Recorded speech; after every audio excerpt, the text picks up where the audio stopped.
কি বাইরে ভাই, কত সাহস মেয়েটা! মানে মাথা নষ্ট হয়ে গেছে।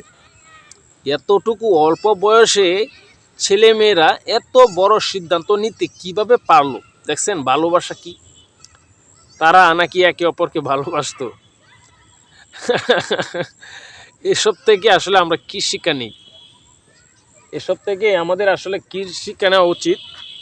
আমি নিজেও বুঝি না। আপনারা যদি জানেন তাহলে অবশ্যই ভিডিওটা একটু শেয়ার করে দিবেন এবং আপনারা কমেন্টস করে জানাবেন যে আসলে মানে এটা কি মানে ঠিক করলো কিনা, এবং এখানে দোষটা কার সেটাও আপনারা একটু কমেন্টস করে জানাবেন। কারণ এখানে দেখতেছি যে অনেকেই ছেলেটারে দোষারোপ করবেন বা মেয়েটারে দোষারোপ করবেন বা গার্জিয়ানের দোষারোপ করবেন, বাট অ্যাকচুয়ালি এখানে আমার মনে হয় যে এখানে সবারই দোষ আছে। এখানে দোষটা কিন্তু সবারই। কারণ কারণ মেয়ে কিন্তু স্বইচ্ছায় গেছে।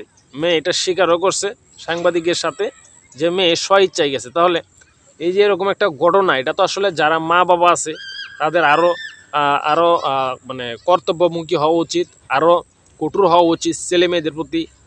অল্প বয়সে এত মানে এরকম সম্পর্কে যাওয়া যাতে না যায় মানুষ, ছেলেমেয়েরা সেটার প্রতি লক্ষ্য রাখা উচিত। সো এখানে গার্জিয়ানের দোষ আছে। এই মেয়েটা এই ছেলের সাথে প্রেম করে, তার মানে কি একদিনে তো আর প্রেম হয়ে যায় নাই, অনেক দিন যাবৎ প্রেম করতেছে, রিলেশনশিপ করতেছে। সো মা বাবা কি এগুলো টের পায় নাই? মা বাবা কি জানে না এগুলা?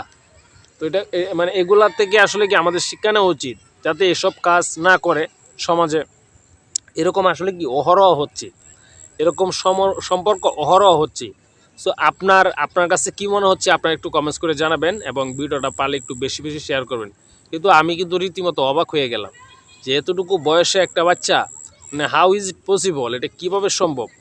মানে মানে পুরা দেশটাকে কাঁপায় দিল, পুরা দেশটাকে কাঁপায় দিল। যেটা আসলে এটা এখন এটাই হচ্ছে ভাইরাল কন্টেন্ট বর্তমানে, এটাই হচ্ছে ট্রেন্ডিং টপিক।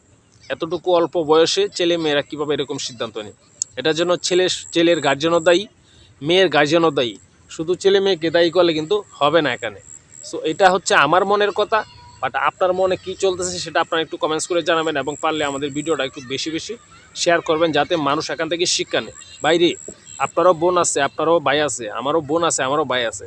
এখান থেকে আমাদের আসলে এগুলা বুঝতে হবে যাতে এরকম ঘটনা, এরকম ইনসিডেন্ট নেক্সটে যাতে না হয়। এতটুকু অল্প বয়সী ছেলেমেয়েরা যখন যখন যখন পড়াশোনা করার বয়স তখন কিন্তু এসব হচ্ছে। সো এগুলা অনেক ফ্যামিলিতে আছে ছেলেমেয়েরা কি আপনার এই এই আপনার মানে গার্জিয়ানের শাসন নাই, গার্জিয়ানের শাসন নাই, পরিবারের শাসন নাই, মা বাবার শাসন নাই, ছেলেমেয়েরা যা মন চায় তাই করতেছে। সো এসব পরিবারের উদ্দেশ্যে বলতেছি আপনারা আরও সাবধান হন, ছেলেমেয়েরা কী করতেছে না করতেছে এগুলো আপনারা খেয়াল রাখেন যাতে এরকম ঘটনা নেক্সটে না হয়। ভাই আপনারা সবাই ভিডিওটা একটু শেয়ার করেন এবং পারলে বেশি বেশি শেয়ার করেন এবং একটু কমেন্টস করে জানান।